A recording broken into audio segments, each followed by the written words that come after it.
In fact, Madam Chair, isa ho yan sa malaking problema namin ngayon. Yung online threats, kasi napaparalyze po yung schools namin. When we take it seriously, kahit na po, and this is where we would like to see yung immediate evaluation kung ano ang anong tawag dyan, yung veracity or authenticity ng threat. Kasi once may threat po, uh, pasasabugin namin ng school, susunugin ng school, mamamaril kami dyan, automatic nagka-cancel po ng klase yung mga schools natin. And that already paralyzes learning, no?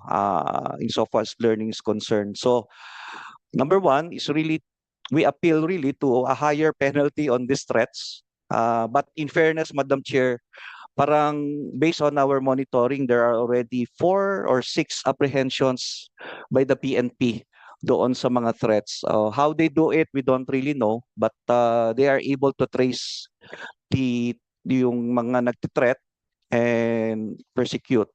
But then again, of the 6 yata, parang marami pa rin doon ay mga minors ang gumagawa ng threat. So different treatment. But I think for the adults from 18 above, mukhang meron ako kagad silang automatic penalty.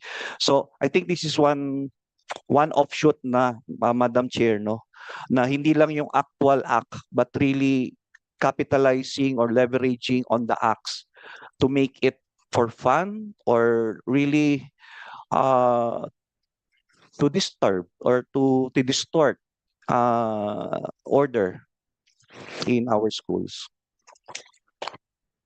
And if you recall, Yusek, kanina may isa pang resource person na nagbanggit na bomb threat nga sineseryoso at pinarurusahan.